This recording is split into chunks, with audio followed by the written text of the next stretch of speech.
Let's talk about chords and intervals and the best way to make a chord progression. Chords are very simple. In the case of understanding a chord, we have to understand the quality and how that relates to the scale. So as we were talking, we want to make sure that we're associating everything in this exercise to the white notes, all the white notes only. And in this particular case, if we're only thinking about the white notes, we're thinking about the C major scale in Western harmony. So with the C major scale, if we were to look at this, and if we were to skip every other note, so in this particular case, if I start on C, and if I was to skip one white note and get to the next one, that E is going to be a major third. What makes that a major third? Well, if we look at it here, from C, C sharp, D, D sharp to E, we have 4 semitones. So in that case, to get to what we were talking about, hopefully you've looked at this, 4 semitones to make a major third. Now, if I wanted to, let's say, for example, finish out a chord, we need to have the 5th. And in that case, it's really simple. We have the 3rd already. If I wanted to create the 5th in this case, let's just count up and figure out what we could do. It's the same trick. Skip one white note, and we get to this G. Now, as we can see here, 1, 2, 3, 4, 5, 6, 7 semitones in order to get to our 5th. But very simply, the trick is just simply skip every other note and you'll get your C major triad. So if I was to write out, let's just say, a very simple chord progression, then that C major triad could be as simple as C, E, and G. So if we wanted to, we could look at a chord progression as our first chord now is C, E, and G. E being the 3rd and G being the 5th.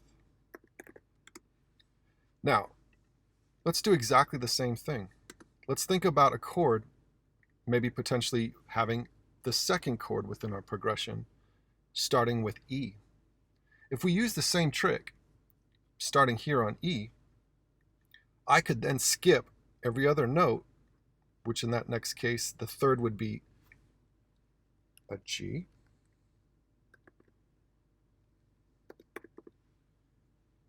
and the 5th would then be a B. But that's a very different chord. Why is that different? Well, within the scale, if you notice here, this is a half step, isn't it? Now, if we look back to our C, we have a whole step and another whole step in order to create a major third. In this case, this is a half step. So if I was to count this out, 1, 2, 3, 3 semitones, as you've learned here in your notes, is a minor third. And so that makes this chord an E minor. Let's do the same thing. If we went and we wanted to decide that the 3rd chord was an F, let's look at the interval in this particular case, or the relationship between that scale. Starting on F, and the same idea, let's just simply skip these notes. F, skip the note to A, skip another note to C, and you can see F, A, and C would be our chord. Now, what kind of chord would that be? Well, the A, let's just look at here, being your 3rd, and the C being your 5th. But if we were to count out, that of course is now a major third, isn't it? 4 semitones, and then obviously 7 semitones to get to our C. The 5ths never change. That, as hopefully you'll learn within the videos that you're watching through, we always keep our 5th constant. That will always be set to our 7 semitones, of course. In this case now, F, A, and C will be our 3rd chord, and that's going to be an F major chord. So first chord, C major, 2nd chord, E minor, based on what we just studied, and then the 3rd chord is going to be F major. The 4th chord, let's look at that real quick. A, same idea, skip the next note, of course, because we're in the key of C. A, C, C is going to be the 3rd.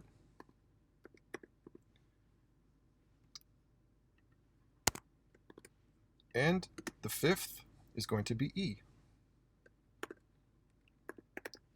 Now, A, C, and E, in this case then, if we were to count out our semitones, you'll see here that that 3 is going to make that a minor chord. And that's going to be a very specific sound. It's going to make things sound a certain way, of course. And in traditional harmony, you'll see then, if we were to just count up within our bass, the C chord, we could call that the 1 chord. Looking at our second chord in E minor, because it's the second note up in the major scale, we could call that the 3 chord. F, we could call that the 4 chord. And A, we could call that the 6th chord, because we're just simply counting up from C, C being our tonic. Interesting, and it's really, really easy. But most importantly, looking at our chords, how do we input this in? So we've got our notes, but I want to be able to put this in Logic. And so in this case, and it doesn't matter what DAW we're using, just make sure that you've got a software instrument. We have to link in our software along with our MIDI information, or it's not going to work, of course. And so we know we've got our self happening here because, of course, I've got my simple electric piano. Let's go to our edit, and let's just simply hit Control, click, and create an empty MIDI region. So in this case, then, if we double click, I want to use those notes that we just created. And in this case, I just want to simply make a 1-bar chord, or a 1-bar pad in that sense. And so I'm just going to come in here and let's just use our notes. The first chord that we created was C. And so in this case, we want it to be, within the mid-range, of course. We don't want it to be, low and kind of muddy and things like that. We want to hear the chord tones. And so maybe in this case, I'm going to use C3. And so as you can see here, I've got C3. C1 would be probably perfect for bass in this particular area. C3 is, more of the mid-range. C4, C5, that's when we start getting into our lead tones and basically where we might put, some of our lead sounds, our solos, things like that. So let's get started here then. On C3 then, just as you've learned, we've got our tool here, don't we? Our pencil tool, right? So I'm going to simply, on C3, I'm going to click with my pencil tool, and I'm going to get that 1 note in there for us. Now, let's look at what we could do here. Isn't that our third? We note that from our notes. C, E being our third. So let's pop our third in there very quickly then. And let's get our 5th in there, as you can see there. That's our G. So C, E being the 3rd, and G being the 5th. Now we have our C chord.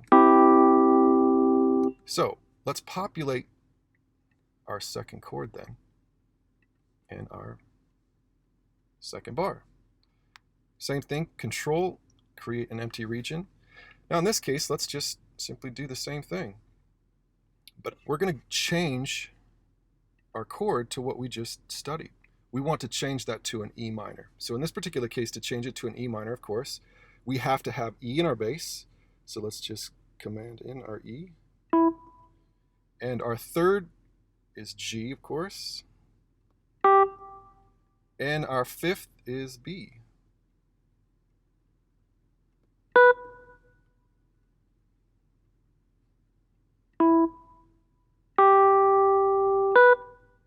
Okay, now let's see what we've got. Keep going. Next up, our 3rd bar.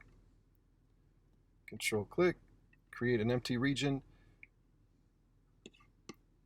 And we want this to be our F chord.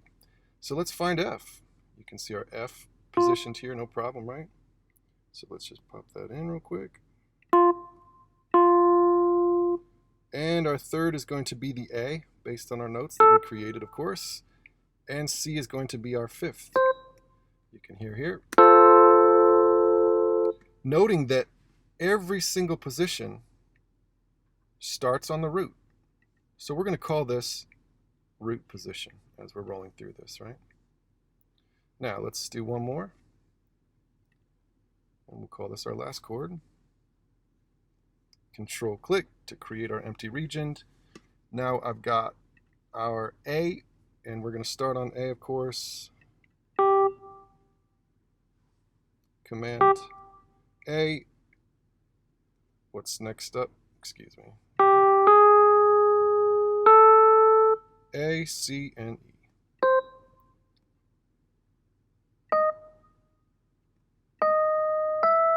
There we have it. Make sure we got it right. Perfect. So Let's play it all back. See what it all sounds like.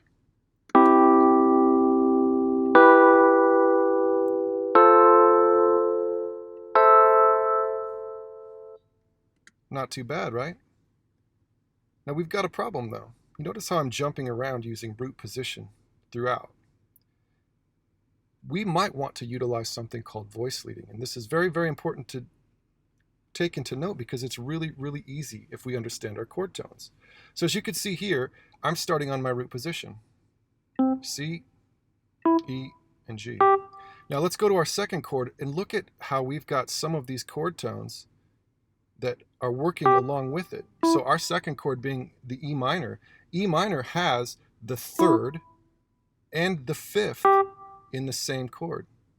But in this particular case, E minor is root with the E, and the third being, in this case, the same as the fifth in our first chord.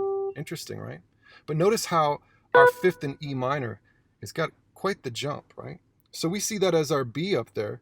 Let's take that B and let's shift that B down. Now, what did we just do? We have the fifth in the bass now, don't we? And now we have the root, and now we have the third. If the fifth is in the bass, then that is the second inversion. And that's what you'll note from the last video, or maybe if you see the video the second time through, that's what you'll note as far as our inversions when we're playing those through, if you decide that that's something that you want to do. But in this case being second inversion, very simply being that it's the fifth, starting on the fifth chord tone of E minor. Easy, right? Let's do the same thing up here. Note how these are fairly close, right? That's not such a big jump, is it? But isn't that A? What if I took that A, I could take that A maybe potentially and I could move it down? But maybe the best move is going to be taking that fifth, which is going to be our C, and let's move that C down an octave. Now, we have the fifth again, our root, and our third, and now we should have a really, really nice chord change and have wonderful voice leading, professional voice leading, right? Now looking here, I've got a common tone, but let's look at what this guy is. We have a C. Let's move that C down again. Two common tones, right? Now what's this up here? That's our E, right? Let's move that E down an octave. Now,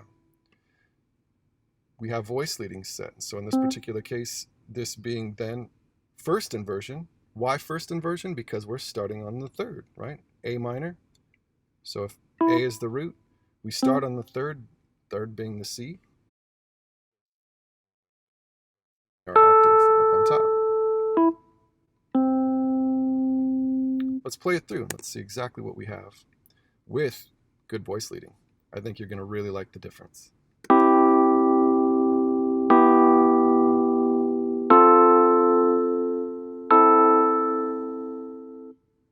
Same chords, of course, but I think a very, very powerful difference, of course. So, first chord, root position. Second chord, second inversion because we're starting on our fifth. Same idea with the third chord. What's the difference in the fourth chord? We're starting on the third. We go to our fifth, and we've got our octave, and so that would be our first inversion. I hope that helps. It's really, really easy, and so as you find in your next exercise, we want to create a chord change, and hopefully this will help you create a much more professional chord change and utilizing all of the theory that you've just learned. It's really, really easy. Remember, this is diatonic C, so really the only thing that we're doing is just simply skipping every other note to create these chords. And so just feel free to pick any bass tone that you would like in this particular case. Just simply probably don't start on B. Pick any bass tone aside from B, and you're going to find that you're going to be able to create, a wonderful chord change. I hope that helps. Let us know if you have any questions. Thank you.